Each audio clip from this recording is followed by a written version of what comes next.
Hey guys, welcome to another episode of Async File. Now in this video, I'm going to show you a queue data structure.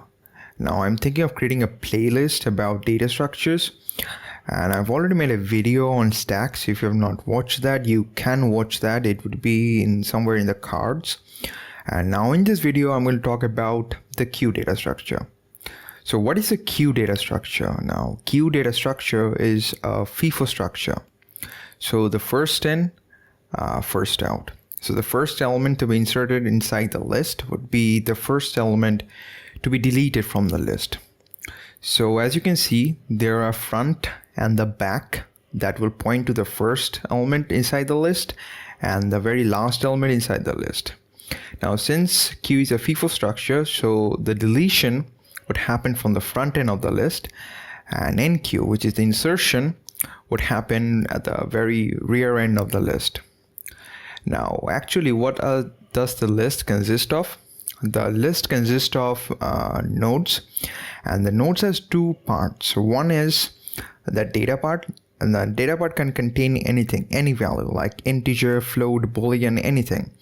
And it can also contain primitive values, reference values, and even objects. Objects that also can be contained inside the data part of the node of a linked list. And it can also contain arrays too. So to get that out of the way. So we have the enqueue and the dequeue operation that we will use the queue for.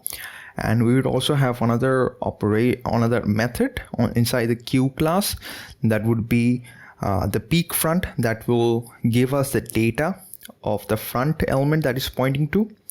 And the isEmpty function, which will give us if the queue is empty or not. So that being said, let's go into the coding part of the section. So this is the coding part of the section. So first thing, we need to create the node class, which would help to create the objects of the node class. So that node would contain the data. In this case, it would be integer data, and the next portion would contain now by default. So when you create an object of that node class, it will have the data supplied by the user, and the next portion will by default be null. So let's go to the queue and create the queue class. So first we need to import the node, which is very important. Otherwise we will not be able to create the node. So const node is equals to require node, and then we are going to create the class queue, and the constructor function would initialize the front and the rear end of the queue, and both will be set to null when the object is created of the queue class. So now let's define the insert function. The insert function would take in the data from the user, and we would create a new node, which would be of the type node actually. So we are creating an object of the node class, and we also need a new function, new method actually, to check if the queue is empty or not. So return if the front portion of the queue is null and the rear portion is also null.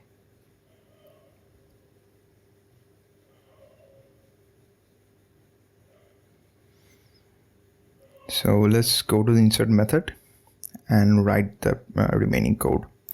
So if the queue is empty, then we have to make front to be the new node. Otherwise, the rear's next part would contain the new node. So this .rear .next should be the new node. And after doing all that, we are going to shift the new node rear pointer to the new node. So okay, let's write the remove method.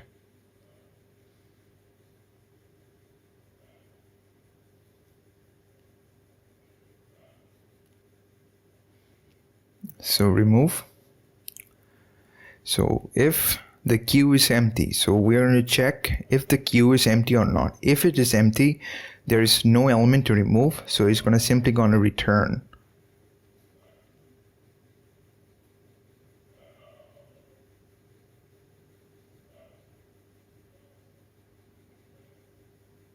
And then if the element is present, at least one element is present, we're going to shift the front pointer to the front pointer's next element. And now we are going to check if the front is now pointing to null. If the front is pointing to null, that means that previously in the queue there was only one element and that was deleted, so rear have to be shifted to null. Now we are going to define the peek front method. Now first of all, we are going to check if the queue is empty or not. So if the queue is empty, so there is no front pointers, there is no front, and we are going to return -404 as the default value. Otherwise, we are going to return the front data portion. And now lastly, we are going to define the display function, which would help us to define the queue in a fancy format. So if the queue is empty, there's nothing to print, so we're going to return. Otherwise, we're going to take a cur, and that would point to the very front node.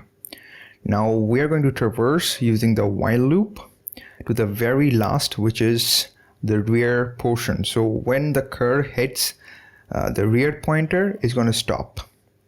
Otherwise, we're going to print the data portion of the cur.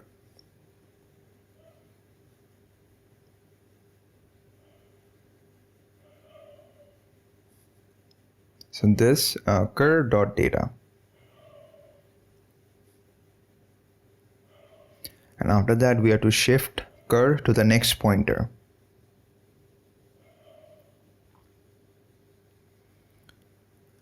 So the while loop will exit when the cur hits the very rear, so the last node, and we are going to go out of the loop and print out the last node. So process.stdout.write. So the rear, this dot rear actually,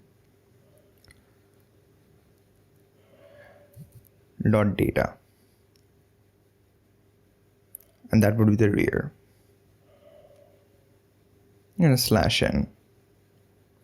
So let's make it a little bit fancy by printing out the front also. So that is easy. So process.stdout.write and the front.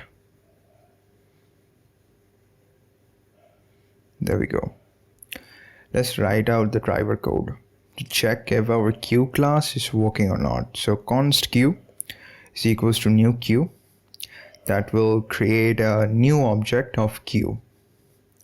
So let's insert some data. Queue.insert 5. Let me copy down a couple of times. So it would be 10. This would be 15. Let's say 20 and 25. Let's display the queue. So queue dot display, and let's check out. So node queue.js. So yeah, it's working. So let's delete some elements. So queue.remove. Let's do it one more time. So queue.remove, and now let's display the queue. So let's see if the front two elements get deleted or not. Yep, the 15 and the 10 gets deleted. So nice. So remove function is also working.